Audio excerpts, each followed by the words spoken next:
Hello. I'm MJ. I'm the founder of Ultra Love. Happy to be here with you. I like to do these daily readings to offer divine guidance and loving clarity to the Ultra Love collective and, the collective in general, people. How's it going, everybody? That was a beautiful day yesterday. I was sort of last minute invited to a ceremony and to do some tarot, and it was just beautiful gathering, and some really lovely messages come through. So let's get into it for today. It's March 26th. It's a Tuesday. It's 2024. We're going to take it. So King of Pentacles, Earth sign, Capricorn, Taurus, Virgo.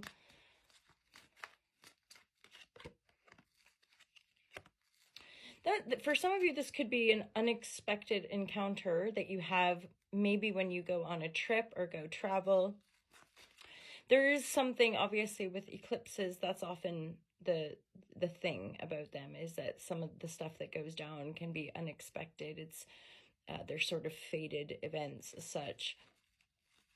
So for some of you, if you're thinking about traveling, or you're not sure, or you are traveling, and there's this King of Pentacles, and or I'm getting a feeling of like energy overhanging us, thinking about money, thinking about how are we gonna manage all this travel, not being able to quite see the future, not being able to see how we're going to move forward. This looks like some divine guidance as well. This King of Pentacles is like a fatherly figure, like a very benevolent energy. It could be a father figure, right? And or it's an energy we're aspiring to feel grounded, abundant, really looked after, really protected. Grounded is the main energy. For some of you, there's some good parties happening, possibly the Three of Cups, or just even like last night, getting together with friends, or getting together with people that are coming together for intention, I suppose, or a unified desire of greater connectivity, right, within our communities. So there is a sense of coming together here with the Three of Cups. Again, I'm kind of getting witchy vibes, like coming, like, just a couple other friends and maybe having a couple glasses and really good chat. Maybe going for a dance or a boogie, or a little bit different than that, like going into the woodland and lighting a fire and, whatever works for you kind of thing, right? I do believe this card was also coming through. The Magician energy is a spark of our own magic, right? It's an essence of like, I know I can do it. I have all the tools, right? Also, there's this hand carrying this person in like a hat trick kind of thing. It makes me think of how I have a really good friend who went through a near-death experience. I hope he doesn't mind me mentioning him, and he is in this sort of state of being after having that experience where he's like, we're so held. He often uses that word, like, we're so held. And there's this hand. It makes me think of some of those teachings of like, beyond all of it, beyond all this and this physical reality is love. It's a loving presence.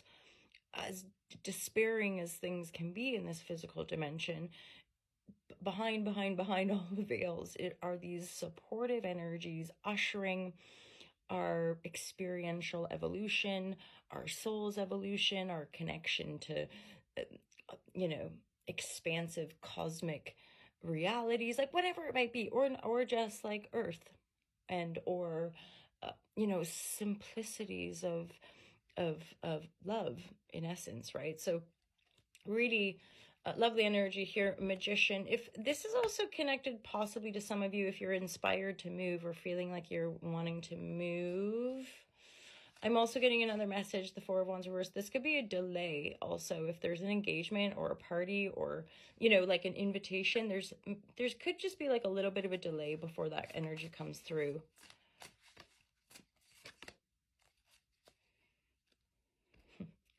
Here it is. I'm hearing a song.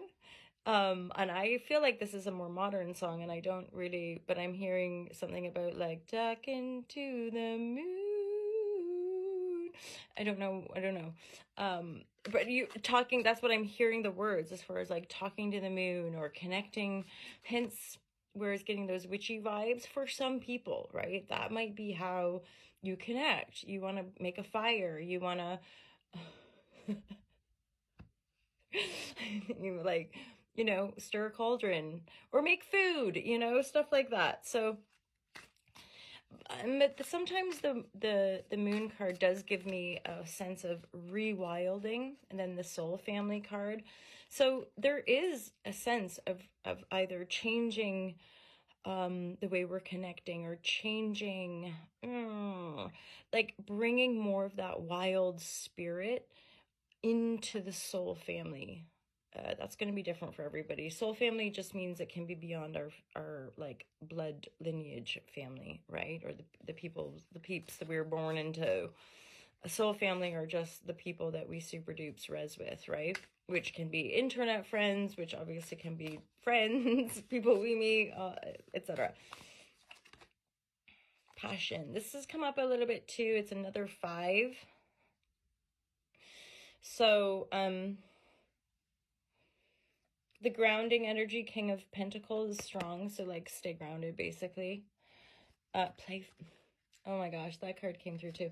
Or like this energy. There's another 3 cups. So there is an essence of all the while being really grounded and doing, I would say, the more wholesome, like doing fun, wholesome, like going for walks, having a booby with friends, right? Howling at the moon, whatever.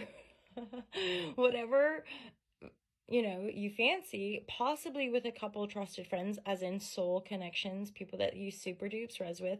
And then there's a bit of a spark of passion. It's like we're moving into these times where following our bliss could never have been more important. And of course, that's like a discipline, isn't it? Like, that's great. as I'm not saying that in a sense to be like we're all meant to be in this like serene state of bliss continual.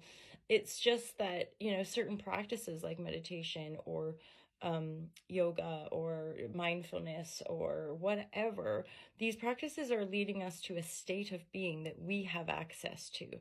And I would say most of us who've been on the path for a while can reflect that life throws curveballs. Life can feel like it chucks us right off the path.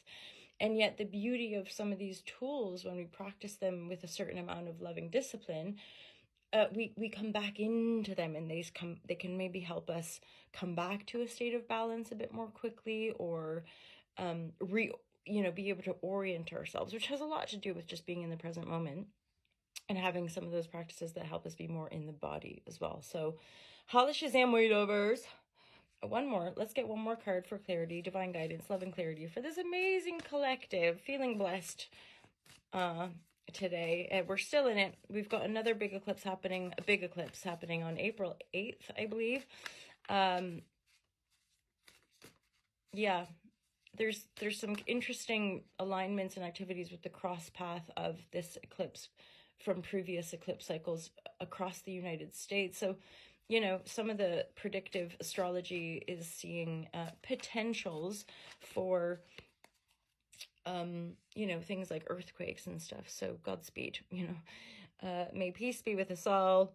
Blessings for everyone. The final card that I'm pulling, and this energy's come up a fair bit, certainly in the last week or so, and plus there's a Mercury retrograde, so I still splash something to do with that.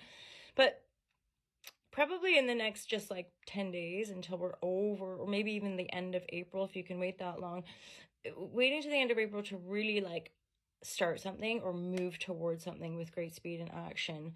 But to each their own. Trust yourself, to thine own self be true. It's a holla Shazam from me this morning.